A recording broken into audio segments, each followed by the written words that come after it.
بسم اللہ الرحمن الرحیم۔ السلام علیکم۔ حضرت سلیمان علیہ السلام صرف نبی ہی نہیں تھے بلکہ بہت زیادہ طاقت رکھنے والے بادشاہ بھی تھے۔ حضرت سلیمان علیہ السلام حضرت داؤد علیہ السلام کے بیٹے تھے۔ حضرت سلیمان علیہ السلام صرف نبی ہی نہیں تھے بلکہ بہت زیادہ طاقت رکھنے والے بادشاہ بھی تھے۔ آپ علیہ السلام نے زمین کے بہت بڑے حصے پر حکومت کی۔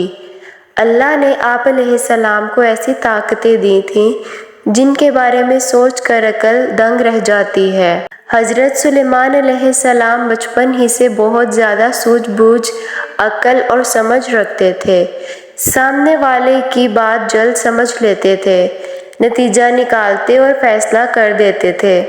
ایک مرتبہ آپ سلیمان علیہ السلام نے کم عمری میں اپنی دانائی کی باتوں اور قانون کا اصول بنا کر سب کو چونکا دیا تھا۔ ہوا یوں کہ ایک روز غصے میں بھرے ہوئے دو آدمی حضرت داؤد علیہ السلام کے پاس آئے اور ان میں سے ایک نے کہا، اے نبی علیہ السلام، میرا غلے سے بھرا ہوا کھیت تھا۔ اس آدمی کی بھیڑ بکریاں اس میں گھس آئیں اور میری کھڑی فصل تباہ کر گئیں۔ حضرت داؤد علیہ السلام نے سارا قصہ سن کر فیصلہ سنایا۔ چرواہے کی غلطی سے کسان کا نقصان ہوا، اس لیے وہ اپنی بھیڑ بکریاں کسان کو دے، اس سے اس کا نقصان پورا ہوگا۔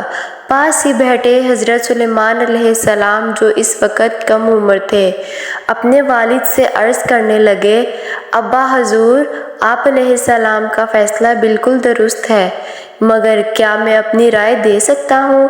حضرت داؤد علیہ السلام نے کہا، ہاں بیٹا، ضرور دو۔ حضرت سلیمان علیہ السلام نے ادب سے کہا، میرا مشورہ ہے کہ چرواہے کے سب جانور کسان کو دیے جائیں، وہ ان کے دودھ اور اون سے فائدہ اٹھائے، اور کسان کا کھیت چرواہے کے حوالے کیا جائے۔ وہ اس میں ہل چلائے، اناج اگائے، جب فصل پک کر تیار ہو تب چرواہا کھیت کسان کو واپس کرے اور کسان بھیڑ بکریاں ان کے مالک کو لوٹا دے۔ اس طرح دونوں کو یہ بات سمجھ میں آ جائے گی کہ کسی کی محنت پر پانی پھیرنا کیسا لگتا ہے۔ ہمیں نہ صرف اپنی چیزوں کی حفاظت کرنی چاہیے بلکہ دوسروں کی چیزوں کی بھی حفاظت کرنی چاہیے۔ امید کرتی ہوں آپ کو یہ چھوٹا سا واقعہ پسند آیا ہوگا۔ ویڈیو اچھی لگے تو ویڈیو کو ایک لائک ضرور کریں اور میرے چینل کو سبسکرائب کر لیں تاکہ ایسی اچھی اسلامی معلومات آپ تک پہنچتی رہے۔